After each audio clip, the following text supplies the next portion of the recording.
కేటీఆర్ గారు వారు ట్విట్టర్లోనే మాట్లాడుతున్నారు. వారు ఎక్కడుండి మాట్లాడుతున్నారే?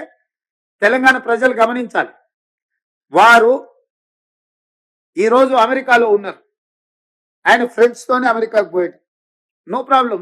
నీకు ఫ్రెండ్స్ ఉన్నారు, పార్టీలు చేసుకోవాలా, నీకు నీ పర్సనల్ లైఫ్ని సాక్రిఫైస్ చేయమని మేము వివరం అడగడంలే.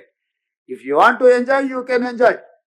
కానీ నువ్వు అమెరికాలో నువ్వు విదేశీ పర్యటనలో ఉండి నువ్వు లైఫ్ ఎంజాయ్ చేసుకుంటూ ఇక్కడ బురదలో ప్రజల దగ్గర ఉన్న మంత్రులు లేరు. ఖమ్మం జిల్లాలో అసలు ఎక్కడ పోయినరు? 3 మంత్రులు ఉన్నారని ప్రజలలో ఉన్న మంత్రులను పట్టుకొని నువ్వు ఈ దేశంలోనే లేవు. ఖమ్మం జిల్లాలో ప్రజల మధ్యలో ఉండి బట్టి విక్రమార్క గారు, తుమ్మల నాగేశ్వరరావు గారు, పొంగులేటి శ్రీనివాసరెడ్డి గారు 2 రోజుల నుంచి ఇక్కడ సమన్వయం చేసుకొని కష్టపడుతుంటే మంత్రులే లేరు.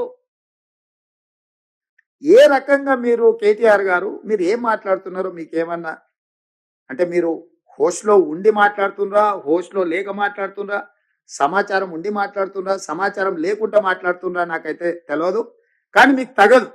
మీరు అమెరికాలో వండుకుంటూ మీ పర్సనల్ లైఫ్ని మీరు ఎంజాయ్ చేస్తూ ఇక్కడ ప్రజల కష్టాలండి వరదల వల్ల బురదలో కూరుకుపోయిన ప్రజలకు అండగా నిలబడ్డ మంత్రులను బద్నాం చేయాలన్న నీ ఆలోచన నీకు ఎలాంటి ప్రయోజనం చేకూర్చదు. కాబట్టి ఇట్లాంటి చిల్లర ప్రయత్నాలు ప్రతిపక్షం మానాలి.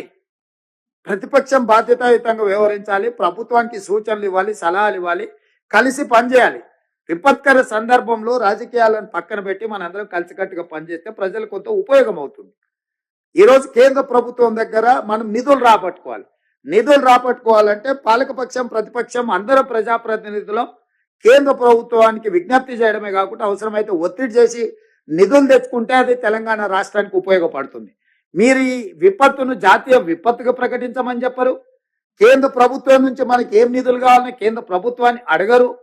కనీసం ప్రధాన ప్రతిపక్ష నాయకుడిగా 10 సంవత్సరాలు ముఖ్యమంత్రిగా తెలంగాణ ఉద్యమకారుని అని చెప్పుకునే మీరు తెలంగాణకి ఇంత కష్టం వచ్చి 16 మంది ప్రాణాలు కోల్పోయి, పశు సంపద కోల్పోయి, వేల కోట్ల రూపాయల ఆస్తులు నష్టపోయి అంటే 20 ఫీట్ల పైన ఇళ్లకు నీళ్ళు వచ్చి ప్రజలు కష్టాలలో ఉంటే కనీసం పలకరించడానికి కూడా మీకు మనస్కరించలేదు. అయ్యో పాపం అని సానుభూతి కూడా మీరు చూపించలేదు. మీరు ఈ రకంగా మాట్లాడితే ఇది తెలంగాణ ప్రజలకు నష్టం చేకూరుస్తుంది తప్ప తెలంగాణ ప్రజలకు ప్రయోజనం ఉండదు.